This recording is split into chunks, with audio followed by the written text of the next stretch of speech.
Nigel Farage and Arron have lashed out at the government after Theresa May agreed a Brexit divorce deal early Friday morning.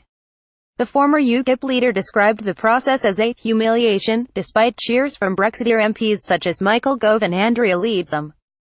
A deal in Brussels is good news for Mrs May, as we can now move on to the next stage of humiliation. Nigel Farage at Nigel Farage December 8, 2017 Leave. EU campaign group founder Banks labelled Brexiteer MP and former International Development Secretary Priti Patel a traitor for celebrating the deal. Typical Tory traitor. https://coke99xq4krp Arron Banks at Arron_Banks December 8, 2017 Hand over £60 billion, follow all the original EU rules and let Ireland boss us around. Jimmy Goldsmith will be turning in his grave. https://coke99xq4krp Arron Banks at Arron_Banks December 8, 2017 Farage's tweet about humiliation was in stark contrast to his rhetoric during the Brexit campaign and triumphant celebration of its result. "I'm sure this wasn't the slogan during the referendum." https://cozeep9800 Robert Hutton at Rob de Hutton December 8, 2017 You won, get over it. Technically Ron at Technically Ron December 8, 2017 Suddenly realized that for the first time ever I actually care what Nigel Farage thinks, on the basis that if he's furious things must be looking pretty good.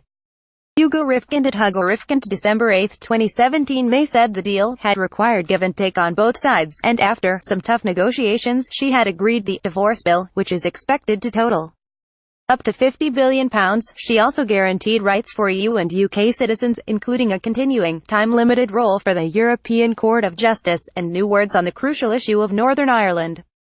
It was clinched after May rushed to Brussels on Friday to meet with European Commission President Jean-Claude Juncker.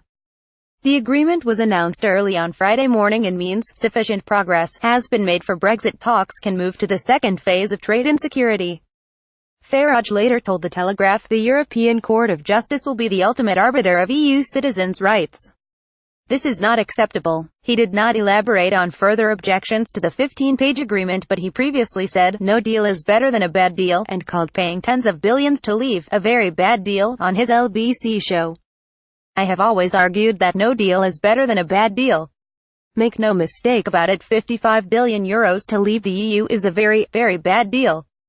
Pic.twitter.com Meccolg, Nigel Farage at Nigel Farage November 28, 2017 Last night as an agreement loomed, Farage was tweeting May had to stand down to save Brexit. The Leave EU campaign group was also angry, tweeting Britain's commitments to prevent a hard border in Ireland meant Britain was leaving in name only. It pointed to Section 49, in which Britain undertakes to maintain alignment with the single market and customs union if no solution to the border can be found.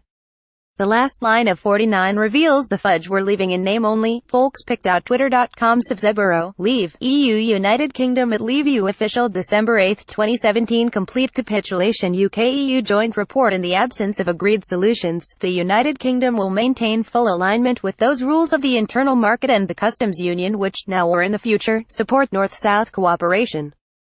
Leave EU United Kingdom at Leave EU official December 8, 2017 The deal seemed to have boosted May's standing among her fractious cabinet, with ministers on both sides of the referendum campaign praising her. Environment Secretary Gove, one of the most prominent leavers in the cabinet, told BBC Radio 4's Today programme on Friday, "Theresa May has won. This deal allows us to move on to the trade discussions." Health Secretary Jeremy Hunt said, "Extraordinary achievement by Theresa May today.